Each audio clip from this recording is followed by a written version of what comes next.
Olhe para o seu vizinho e diga: hoje você vai aprender da Bíblia como nunca. Hoje quando você sair daqui, se espremer você lá fora, vai pingar versículo para tudo quanto é lado. Amém? Glória a Deus. Como eu falei para você no início, eu tive uma experiência com Deus na madrugada da terça para quarta-feira. Até mesmo diante dos momentos que a nossa igreja viveu esses últimos dias, com a perda da Giovana, que é a neta do Marcos Valveni, irmã da Liliane, que congrega conosco. E tivemos também a perda do seu Rubens, pai da Sara. Eu perdi um primo também. E Deus me fez refletir muito sobre a questão da morte. E nessa madrugada, Deus me mostrou algumas coisas. Como, por exemplo, que uma grande maioria de pessoas, mesmo dentro das igrejas, mesmo servindo a Deus, tem medo da morte. Deus nos mostrava a concepção que reina no mundo acerca da morte. E Deus disse: meu filho, está tudo errado. A morte não é o que as pessoas pensam que é. A morte não é o que o povo, o que o mundo pensa que é. A morte não é nem o que a igreja está pensando que é. E Deus começou a falar muitas coisas no meu coração. Eu levantei, era por volta de 3h30 da manhã. Meus filhos levantaram para ir para o colégio 6h30, eu ainda estava ali, fiquei até umas 8 da manhã. E eu queria compartilhar com você hoje. E nós vamos usar vários versículos bíblicos, você não precisa, eu queria que você acompanhasse comigo só a primeira leitura, tá? E aí os outros textos vão ser projetados aqui. Depois, se você quiser os slides, senão você só anota os versículos. E se a gente for procurar todos os textos, esperar todos encontrarem, a gente vai demorar um pouco. Nós não vamos avançar no nosso horário do culto. Eu mexi um pouco na estrutura para a gente ter um pouco maior de tempo. Lucas capítulo 16, versículo 19. Para mim, nenhum outro texto na Bíblia traz tantas verdades de maneira tão clara acerca da morte como esse texto. De maneira tão clara. Lucas 16, a partir do versículo 19, ele diz assim: havia um homem rico que se vestia de púrpura e de linho fino e vivia no luxo todos os dias. Diante do seu portão fora deixado um mendigo chamado Lázaro, coberto de chagas. Este ansiava comer o que caía da mesa do rico. Em vez disso, os cães iam lamber as suas feridas. Chegou o dia em que o mendigo morreu, e os anjos o levaram para junto de Abraão. O rico também morreu e foi sepultado. No Hades, onde estava sendo atormentado, diga comigo, atormentado, ele olhou para cima e viu Abraão de longe com Lázaro ao seu lado. Então chamou: pai Abraão, tem misericórdia de mim, e manda que Lázaro molhe a ponta do dedo na água e refresque a minha língua, porque estou sofrendo muito nesse fogo. Mas Abraão respondeu: filho, lembre-se que durante a sua vida você recebeu coisas boas, enquanto que Lázaro recebeu coisas más. Agora, porém, ele está sendo consolado aqui e você está em sofrimento.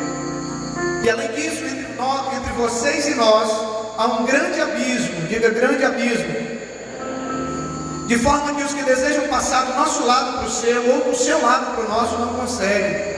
Ele respondeu: então eu lhe suplico, pai, manda Lázaro ir à casa do meu pai, pois tenho 5 irmãos, deixa que ele os avise, a fim de que eles não venham também para esse lugar de tormento. Abraão respondeu: eles têm Moisés e os profetas, que os ouçam. Não, pai Abraão, disse ele, mas se alguém dentre os mortos fosse até eles se arrependeriam. Abraão respondeu: se não ouvem a Moisés e aos profetas, tampouco se deixarão convencer, ainda que ressuscite alguém. Amém? Quantas verdades tão claras, tão preciosas, nós encontramos nesse texto acerca da morte. E aí é lógico que eu falo de verdades para quem crê que Deus realmente existe, para quem crê que a Bíblia é a palavra de Deus. E aí nós olhamos, nós encontramos nesse texto a história de dois homens.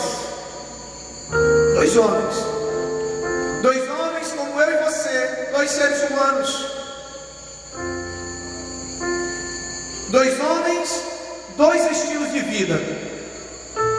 O texto diz que era um homem rico, muito rico, vivia, coberto de púrpura e de linho fino, vivendo, todos os dias de maneira regalada, vivia no luxo todos os dias, como diz o texto. O primeiro homem. Um outro homem, um mendigo, que jazia, que habitava, que morava, passava dias, noites na porta da casa daquele homem rico. E aqui nós encontramos dois estilos de vida, que o que vai fazer a diferença, na verdade, não é o fato de ser rico ou ser pobre.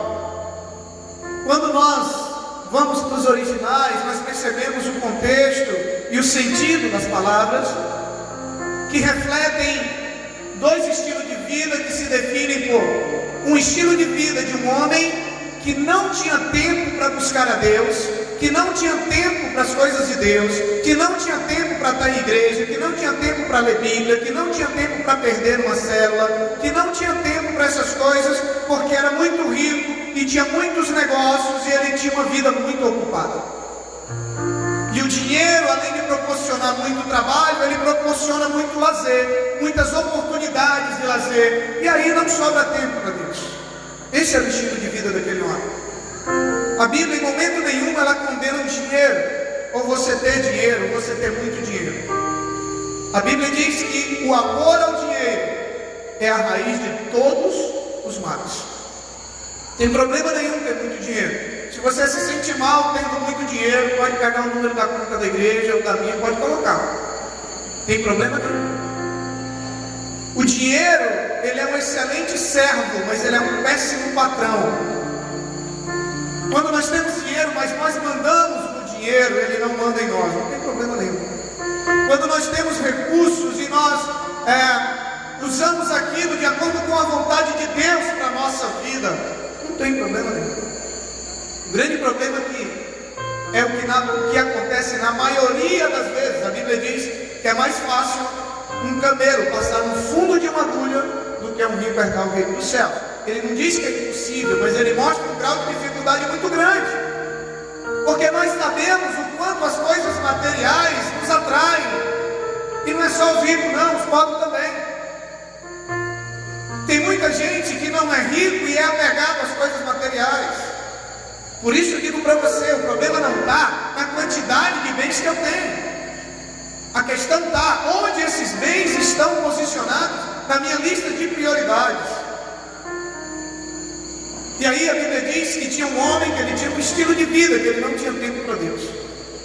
E tinha um outro homem, um outro estilo de vida, que apesar das dificuldades, que apesar das limitações financeiras, das limitações físicas, das enfermidades, ele era alguém que buscava a Deus, que temia Deus, que tinha tempo para Deus. Então nós encontramos dois homens e dois estilos de vida.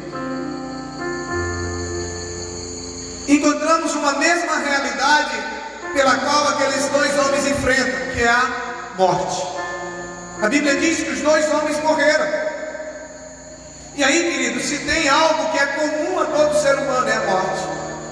Um dia eu e você vamos morrer, fisicamente. Isso é fato.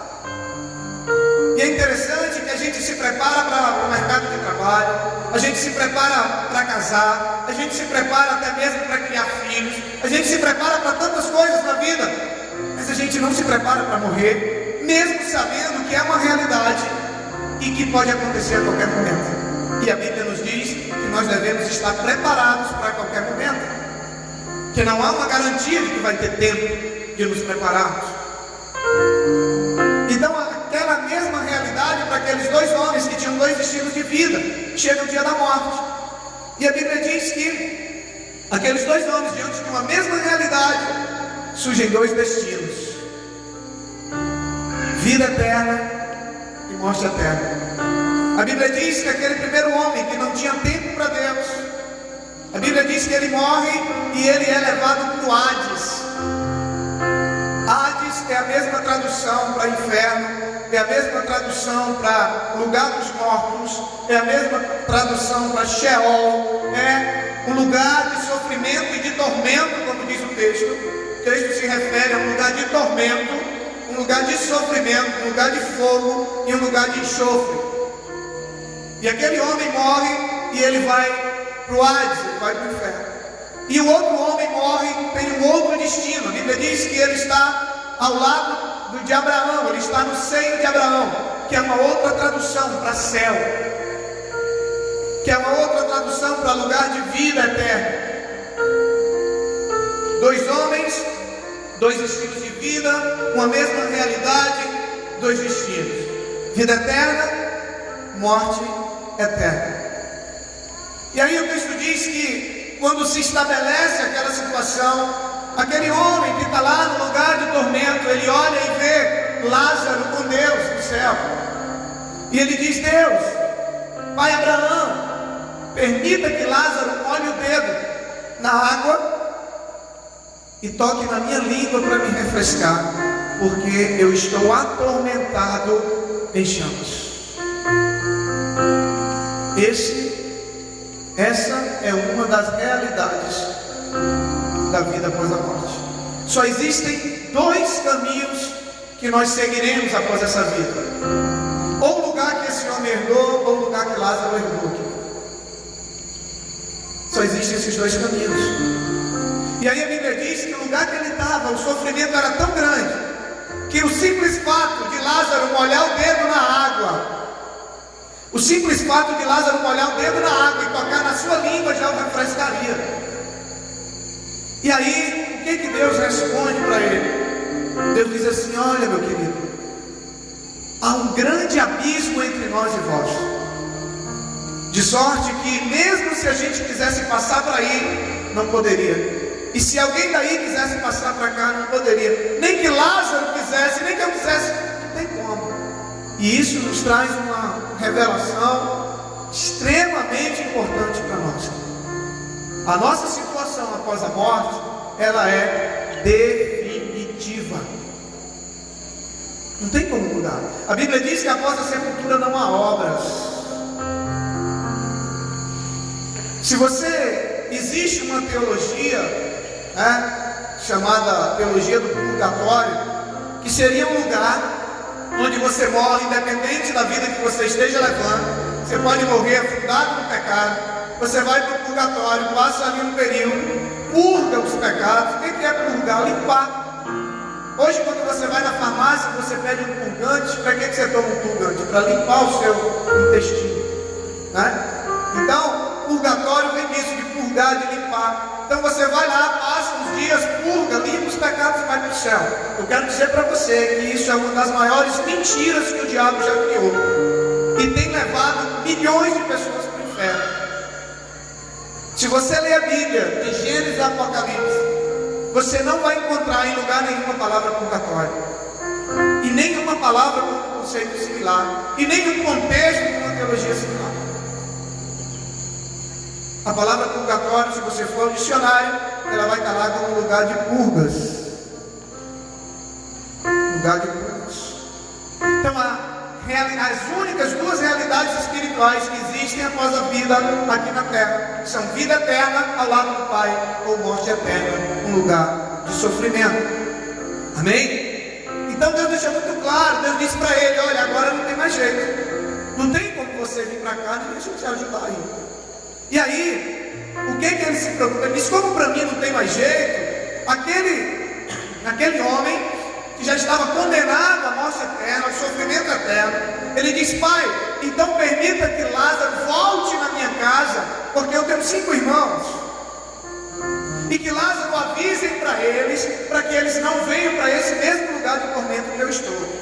Por que será que ele queria que Lázaro fosse lá avisar o que para aqueles irmãos? Para mudarem seu estilo de vida, para para mudar as suas escolhas. Aquele homem, ele disse: já não tem mais jeito para mim, eu vou tentar salvar pelo menos meus irmãos para que eles também não venham para cá, para eles não passarem o que eu estou passando. E ele pede para que Deus mande Lázaro voltar na terra e avisar para os 5 irmãos dele. E aí Deus diz para ele, diz: meu filho, eles têm Moisés e os profetas. E eu acho interessante que quando ele pede para que Deus mande Lázaro na casa dele para falar com os seus 5 irmãos, ele diz assim: mande Lázaro lá, para que, porque pode ser que eles se arrependam. Isso aqui nos traz uma outra revelação, querido, que sem arrependimento ninguém poderá entrar no reino dos céus. Foi essa mensagem que João Batista veio trazer: arrependei-vos, pois é chegado o reino dos céus. Sem arrependimento ninguém pode herdar o reino dos céus. E aquele homem sabia disso, só que ele decidiu acreditar nisso muito tarde para ele. E ele pede que Deus mande Lázaro lá, porque assim poderia ser que os irmãos dele se arrependessem.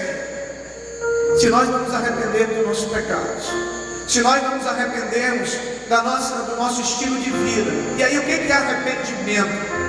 Arrependimento genuíno quer dizer mudança de atitude, mudança de hábito, mudança de vida, mudança de princípios, mudança de prioridades, mudança de rotina, mudança de mente.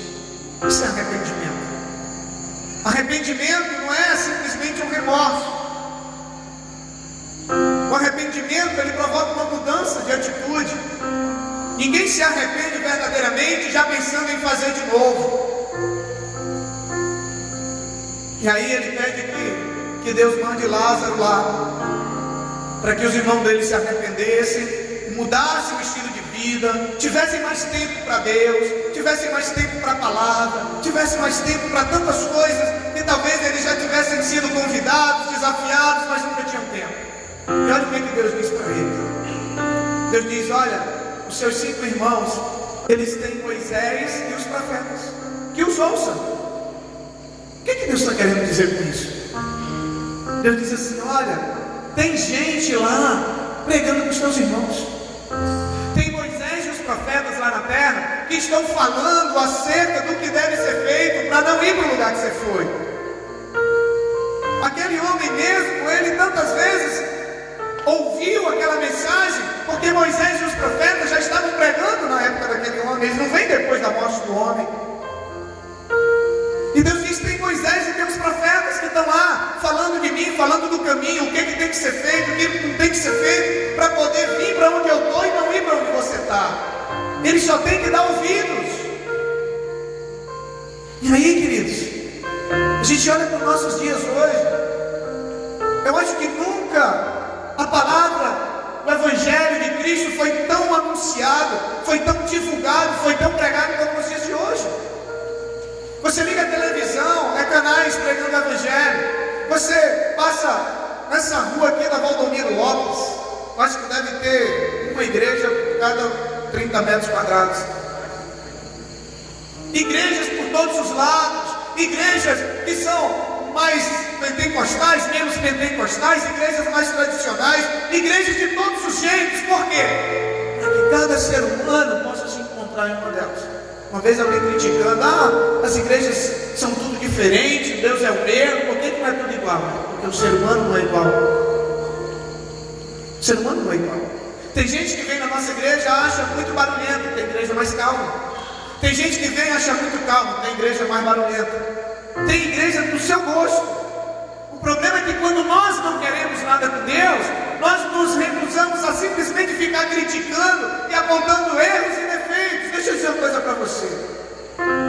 Você chegaria lá dentro do pronto-socorro, hospital, qualquer um desses hospitais, e você entraria lá, e você ia se escandalizar, você ia voltar, ia dizer: pastor, eu não acredito que foi, meu filho. Eu encontrei um monte de gente doente lá no hospital, pastor. Eu pensei que o hospital era um lugar de gente saudável. Eu pensei que eu ia encontrar outra coisa. Tem gente que é assim na igreja. Chega na igreja, aí olha, vê pessoas pessoas errando, aí sai e começa a criticar tudo com a igreja. Querido, a igreja é um hospital espiritual. A igreja é um hospital, é um lugar de pessoas doentes, mas que estão em busca de cura. Pessoas que estão em tratamento pelo médico dos médicos. Isso é a igreja. Com todos os defeitos e com todas as falhas que a igreja tem, ainda é o melhor lugar para se viver nessa terra. Vá lá fora, veja quais são os princípios e os valores que estão sendo compartilhados lá fora, desde dentro das famílias até fora, na sociedade. E Deus diz para ele: olha, tem gente pregando, ouça, mande seus irmãos darem ouvido ao que estão falando para ele. Quantas e quantas pessoas têm a sua eternidade, têm a sua eternidade destinada ao sofrimento eterno, porque não dão ouvido a tantas coisas que Deus tem falado. Deus está falando por todos os lados, querido. Deus está falando de todas as maneiras. E Ele diz assim, Ele diz: olha, os seus irmãos, eles têm Moisés e os profetas, que os ouçam. E aí ele tenta uma última cartada para salvar os irmãos dele. Ele diz: não, meu pai, se alguém que já morreu voltar lá e disser para eles que é verdade, eles vão acreditar. Deus diz: se eles não derem ouvido a quem está vivo, muito menos a quem já morreu. E aí imagine você tem tantas pessoas falando de Deus para você, você tem tantas pessoas orando por você, convidando você para ir para a igreja, para estar mais perto de Deus, para tirar um pouquinho mais de tempo para Deus. Você tem tantas pessoas, sabe, essa semana, esse mês que antecede o encontro, é uma batalha espiritual, sabe, pessoas orando, chorando na presença de Deus, sabe, para que pessoas possam ir ao encontro, porque Ele sabe da importância do encontro na vida de quem vai, de quem tem aquele tempo especial com Deus. Tantas pessoas orando, tantas pessoas falando, e aí você não dá ouvidos. Aí você acha que se alguém que morreu ressuscitar, aparecer para você, o que você vai fazer? Você não vai conseguir nem ouvir o que a pessoa tem para lhe dizer. Ou você vai desmaiar de medo, ou você vai correr, ou então você acha que alguém, um amigo, um parente seu que morreu, vai aparecer para você, seja de manhã, de tarde, de noite, de qualquer horário. Aí você vai sentar: oh, querido, que bom revê-lo. Ah, rapaz, aproveita, me diz aí como é que é lá. Não dá, Deus.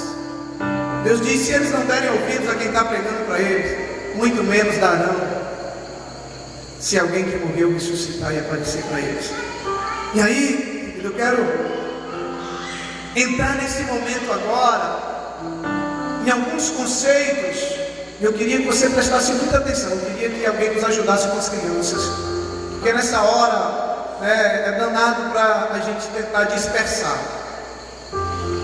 Eu queria que você prestasse muita atenção, porque eu tenho certeza que isso vai abençoar muito a sua vida, muito.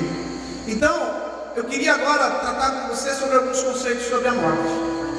Nós vimos as únicas duas realidades espirituais que existem: ou vida eterna ou morte eterna. Nós vimos que todos nós vamos morrer um dia, tá? E aí? Vamos ver algumas coisas que a Bíblia fala sobre a morte. Salmo 116, versículo 15. Salmo 116, versículo 15. A Bíblia diz que a morte dos seus santos, ela é preciosa aos olhos do Senhor. O Senhor vê com pesar a morte de seus fiéis.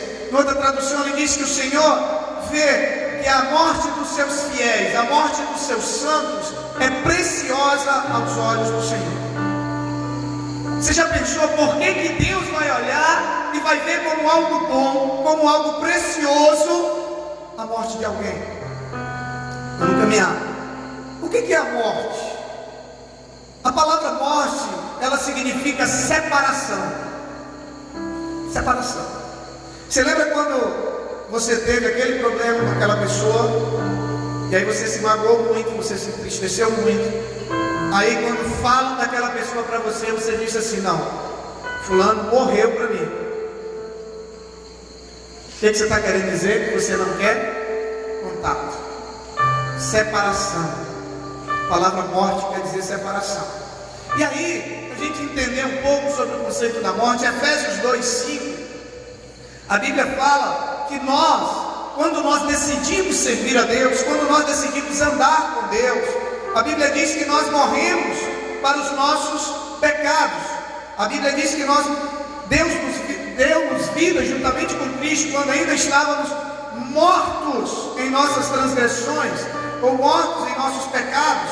Pela graça vocês são salvos. Então, por que a Bíblia diz que a gente tem que estar morto para os nossos pecados quando a gente decide servir a Deus? Que a Bíblia diz que nós devemos nos separar dos nossos pecados, porque Ele diz que o nosso pecado faz separação entre nós e Deus. No dia que Adão e Eva desobedeceram a Deus, a Bíblia diz que eles foram lançados para fora do jardim do Éden. O jardim era um lugar de comunhão, de intimidade com Deus.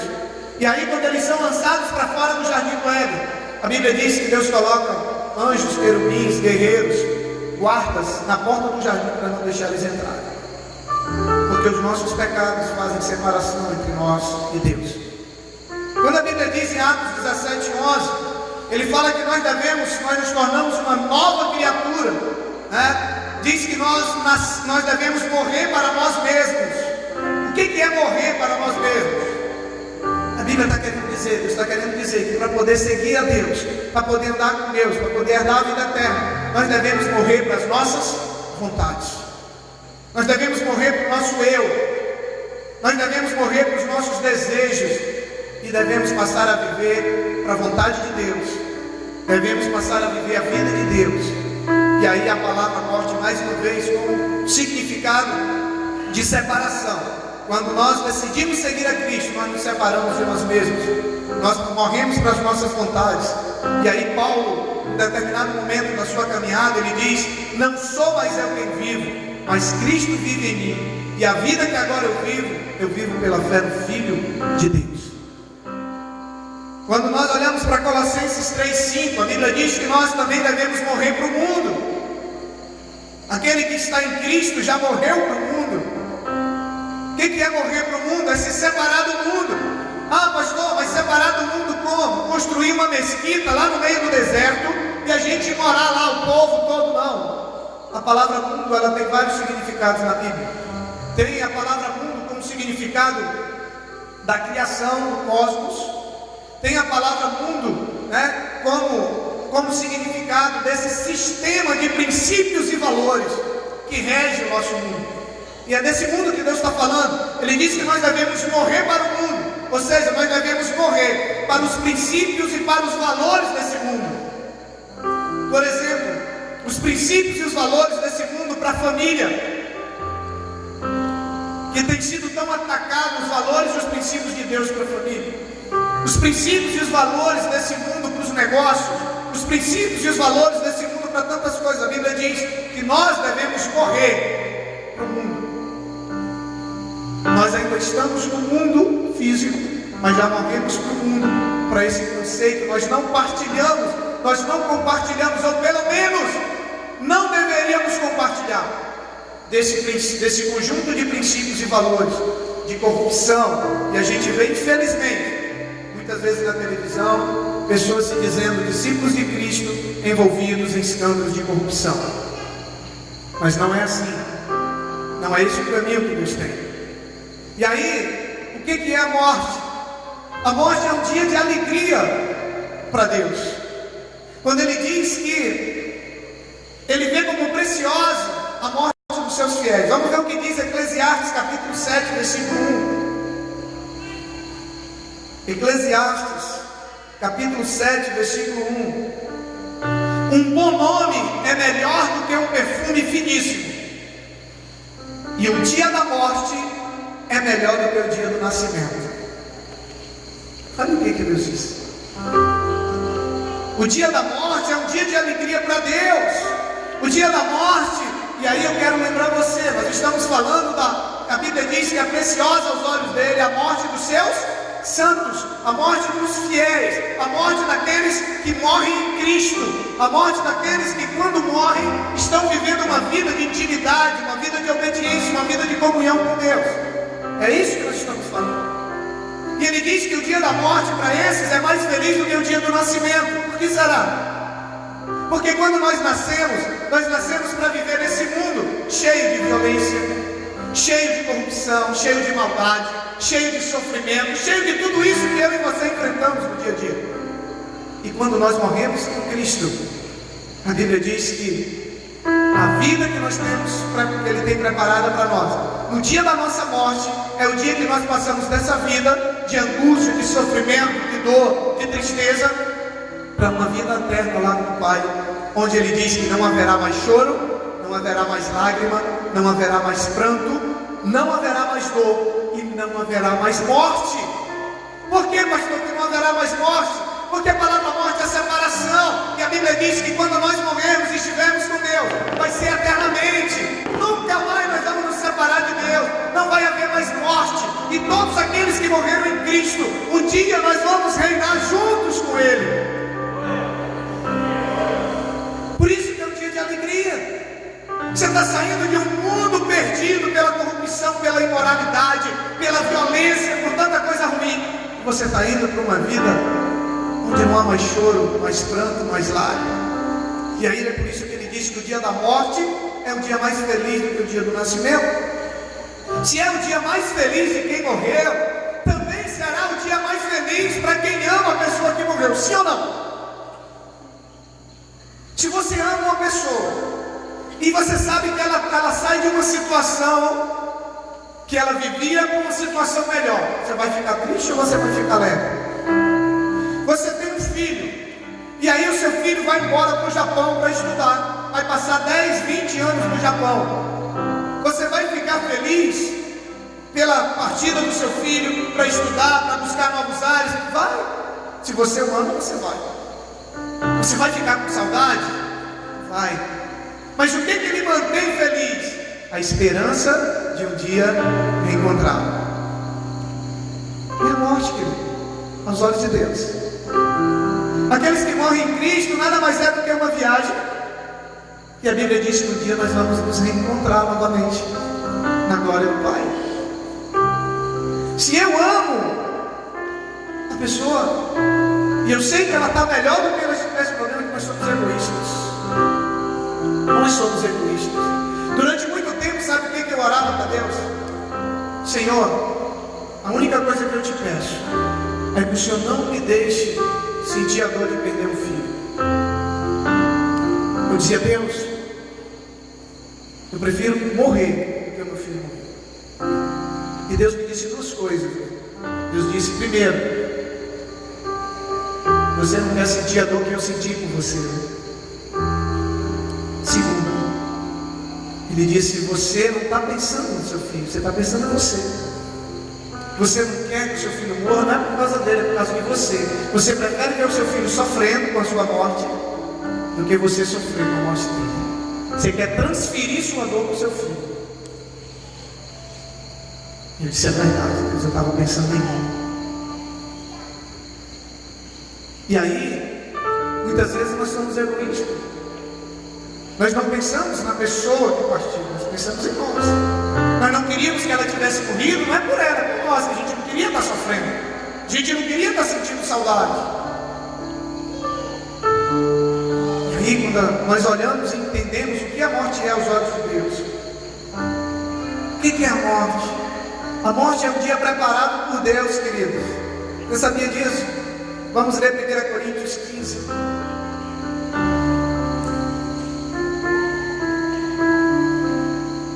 Coríntios 15.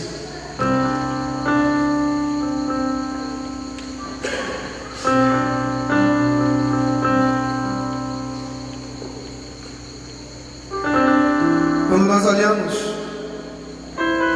no texto de 1 Coríntios 15, a partir do versículo 49, assim como tivemos a imagem do homem terreno, teremos também a imagem do homem celestial. Irmãos, eu lhe declaro que carne e sangue não podem herdar o reino de Deus, nem o que é perecível pode herdar o reino de Deus. Eu lhe digo, eis que eu lhes digo um mistério: nem todos dormiremos, mas todos seremos transformados. No momento num abrir e fechar de olhos, ao som da última trombeta, pois a trombeta soará, os mortos ressuscitarão, incorruptíveis, e nós seremos transformados. Pois é necessário que aquilo que é corruptível se revista de incorruptibilidade, e aquilo que é mortal se revista de imortalidade. No outro texto, Paulo vai dizer assim: esse momento foi preparado por Deus, para que Ele nos dá o seu Espírito como testemunha daquilo que está por vir, como garantia daquilo que está por vir. Por que Deus preparou a morte para nós? Porque seria muita maldade da parte de Deus. Preste bem atenção no que eu vou dizer para você. Seria muita maldade da parte de Deus nos deixar viver uma vida eterna aqui nesse mundo, cheio de tanta maldade, cheio de tanta coisa ruim, cheio de tanta injustiça. E a Bíblia diz que Deus foi quem preparou para nós o dia da morte. E aí eu quero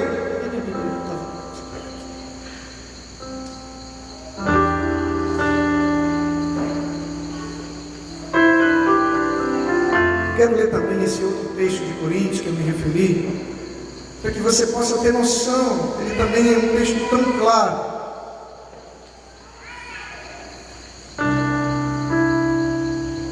Vamos ler 2 Coríntios, capítulo 5, versículo de 1 a 8.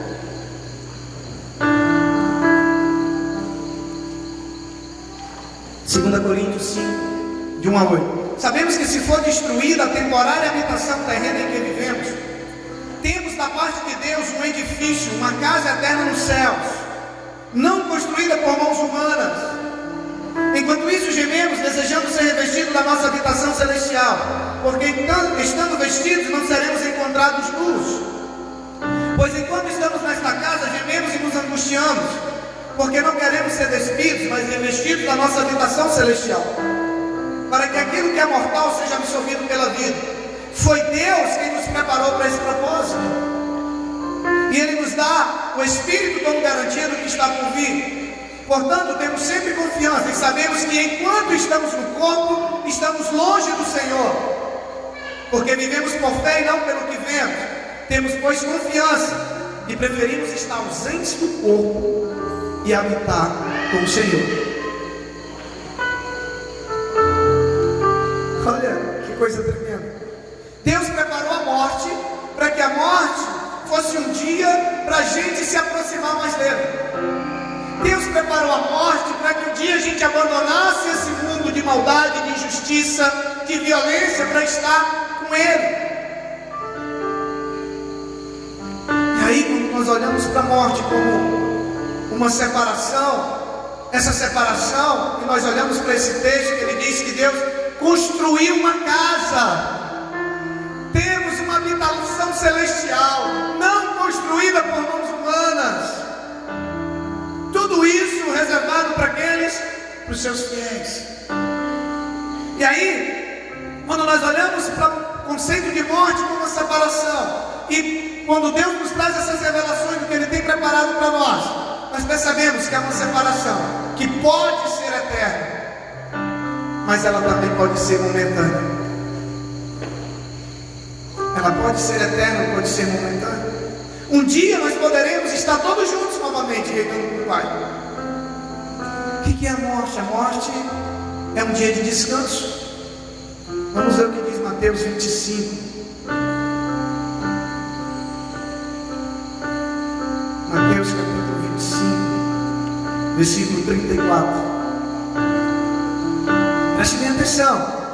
A morte é um dia de descanso, sabe, é um dia de ser recebido pelo Senhor. Olha o que ele diz: então o rei dirá aos que estiverem à sua direita: venham benditos de meu Pai, recebam como herança o reino que lhes foi preparado desde a criação do mundo.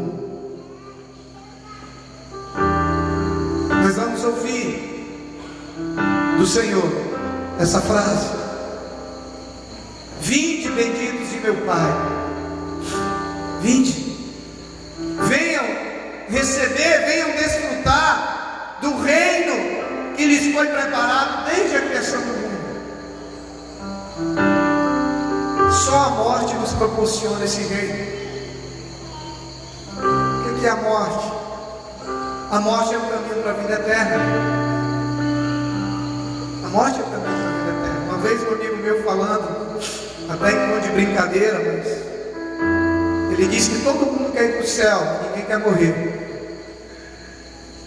E aí não dá, né? 2 Timóteo, capítulo 2, versículo 11. Esta palavra é digna de confiança. Se morremos com Ele também viveremos. Então a morte é o caminho para a vida eterna. E aqui eu quero chamar a sua atenção, que ele diz: se morremos com Ele. A partícula C, os professores de português aí de plantão me corrigem se estiver errado, ela revela uma condição, ela expressa uma condição. Se morrermos com Ele, então isso quer dizer que é possível morrermos sem Ele.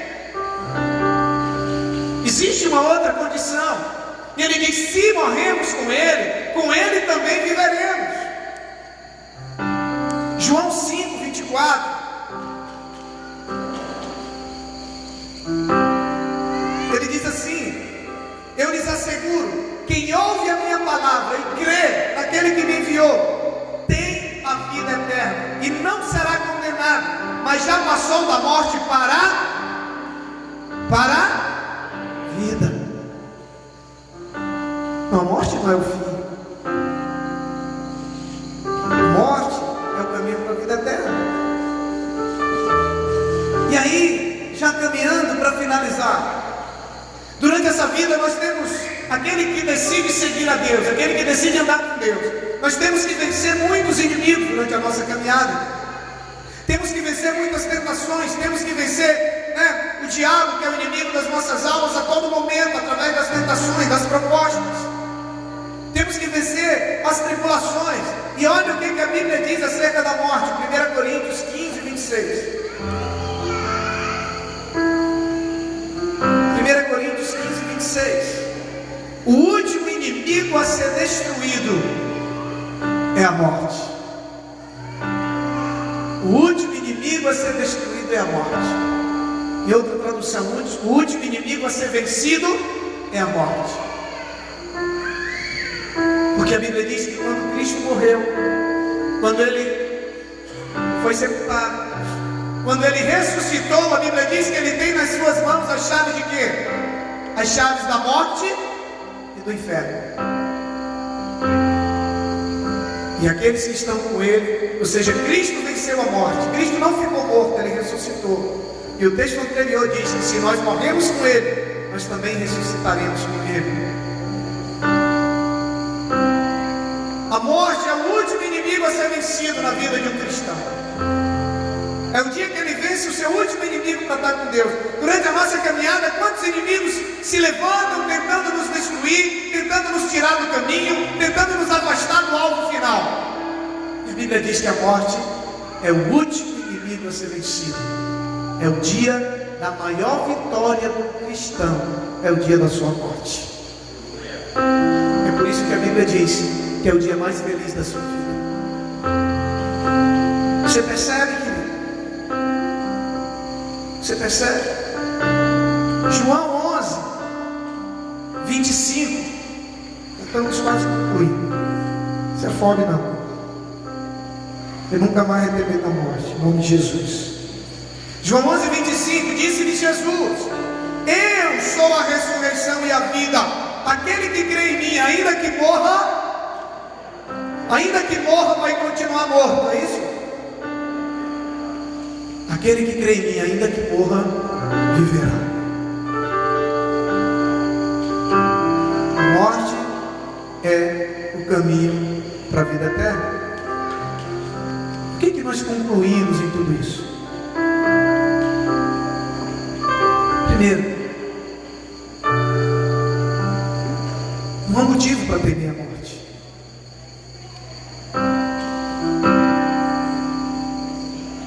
A morte, ela não deve ser temida por quem vive uma vida com Cristo, e nem deve ser temida por quem vive uma vida sem Cristo, porque a qualquer momento você pode fazer essa escolha e passar a viver uma vida com Cristo.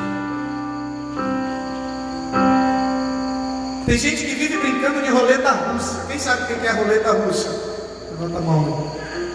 Você pega uma arma, coloca apenas uma cápsula, apenas um cartucho dentro, e aí você roda o tambor dela e bate, e aí bota na cabeça, e aí você vai pro risco, se está no cartucho ou não, né? Tem gente que vive brincando de roleta russa. Sabe o que é isso? Tem gente que vive adiando um dia de entregar sua vida para Cristo, achando que vai dar tempo. Eu ouço muito isso quando eu falo principalmente com jovens, flor da idade, mulherada aí para pegar, muita coisa para aproveitar. Não, quando eu estiver mais velho, como se nós soubéssemos o dia que Cristo vai voltar. E aí de repente,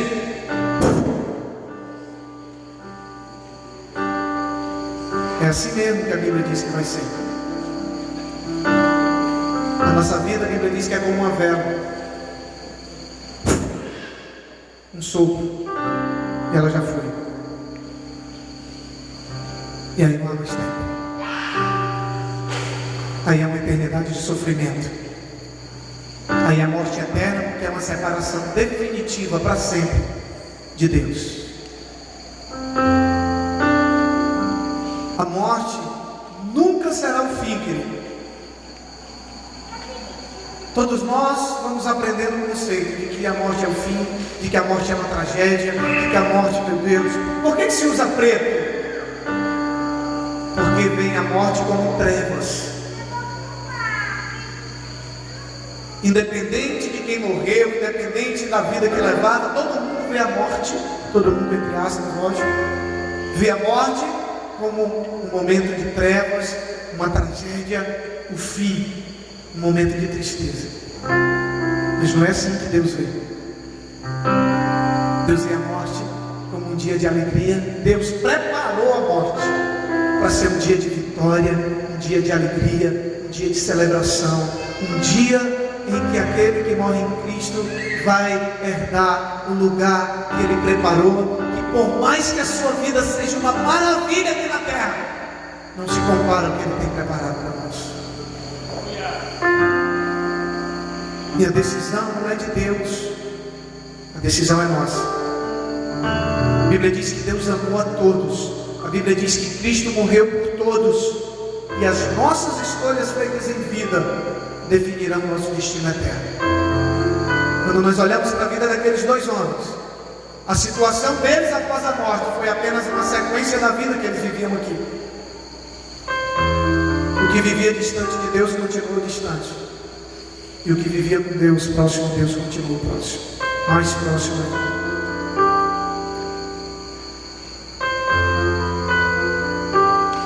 Vida eterna ou morte eterna? E aí para aqueles que, pastor, eu quero a vida eterna, mas como é que eu faço? Eu vou finalizar com esses dois textos.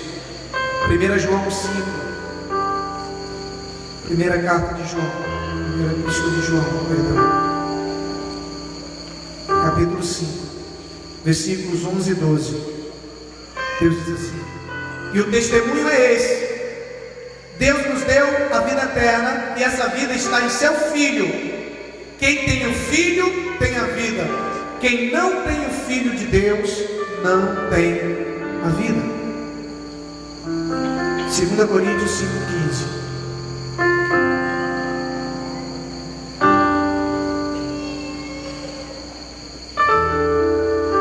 E Ele morreu por todos, para que aqueles que vivem já não vivam mais para si mesmos, mas para aquele que por eles morreu e ressuscitou.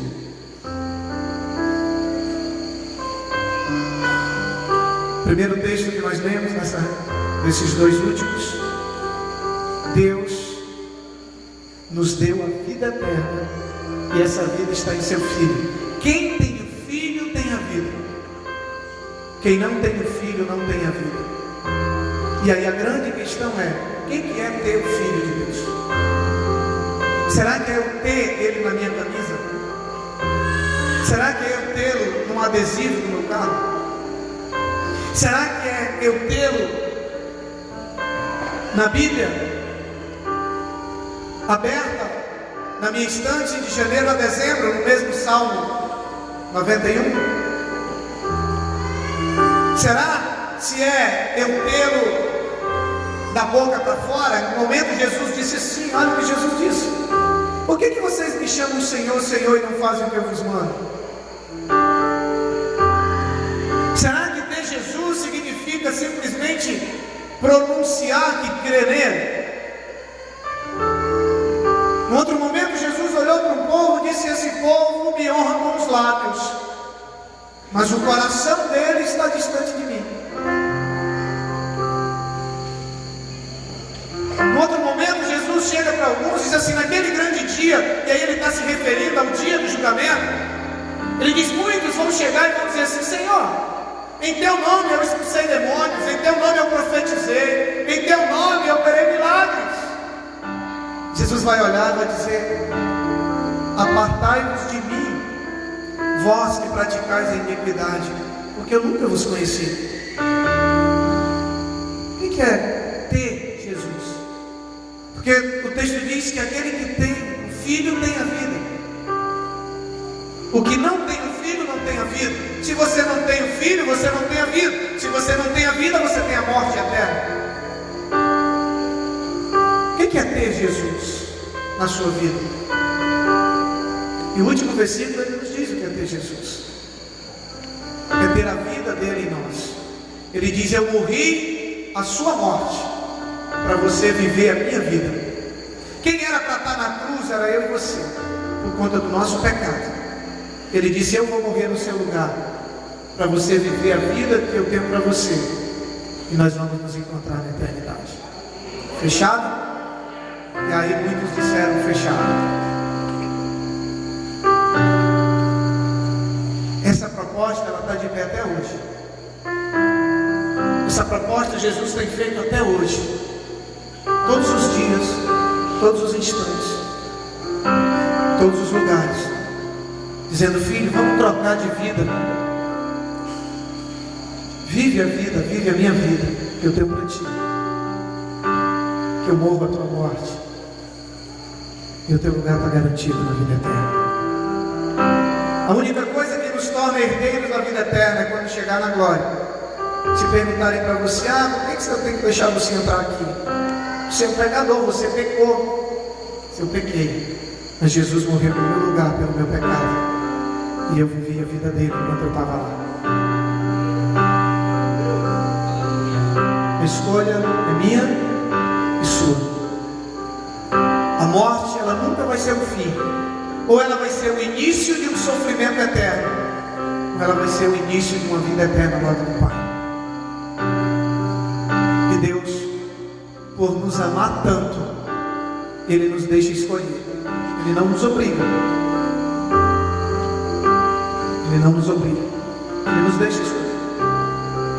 E essa noite você tem mais uma oportunidade. Eu tenho certeza do que eu estou falando agora. Preste atenção no que eu vou dizer aqui. Eu não falo por mim mesmo. Eu tenho certeza que não tem ninguém nesse lugar aqui hoje à noite que nunca teve uma oportunidade de tomar essa decisão. Todos que estão aqui já tiveram, uns mais, outros menos. Mas hoje Deus está te dando mais uma oportunidade de você mudar o teu futuro, de você mudar o teu destino eterno, de você mudar a história da tua vida e da tua família.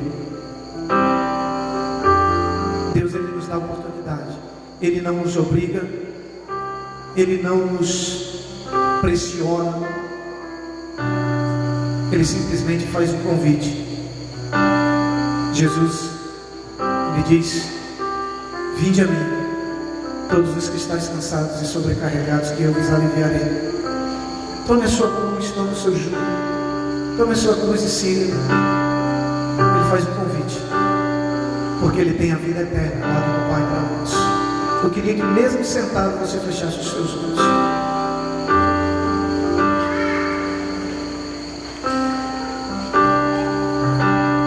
Feche os seus olhos. Eu queria que toda a igreja estivesse com os olhos fechados.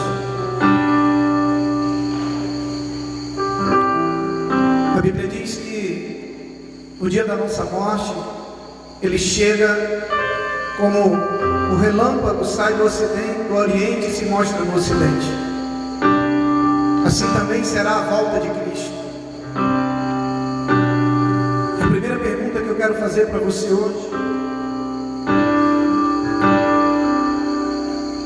é: se o Senhor pedisse a tua alma hoje, qual seria o teu destino? Essa é a primeira pergunta. Qual seria o teu destino? Como você tem vivido os seus dias sobre a terra? Qual é a prioridade que Deus tem tido na sua vida?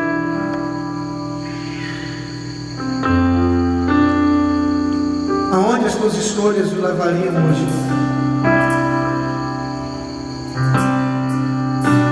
Essa é a primeira pergunta que eu queria que você refletisse. A segunda pergunta que eu quero fazer para você é: onde você quer passar a sua eternidade? Não tem como você evitar a morte. E glória a Deus por isso. Porque não morrer seria o maior castigo para um ser humano. Viver toda a sua vida num mundo como esse. Mas onde você quer passar a sua eternidade? A morte nunca será o fim. Ou ela será o início de uma vida eterna de sofrimento. E aí se chama de morte eterna, porque você vai estar eternamente separado de Deus.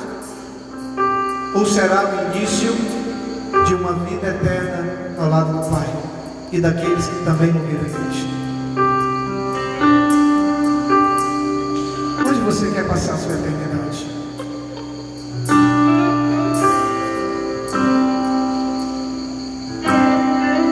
O caminho você já conhece.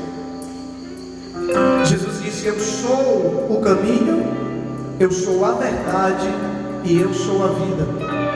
Ninguém vai ao Pai se não for através de mim. Ninguém vai chegar à vida eterna se não for seguindo os passos de Jesus. Ninguém. Deus, Ele te dá uma oportunidade hoje à noite.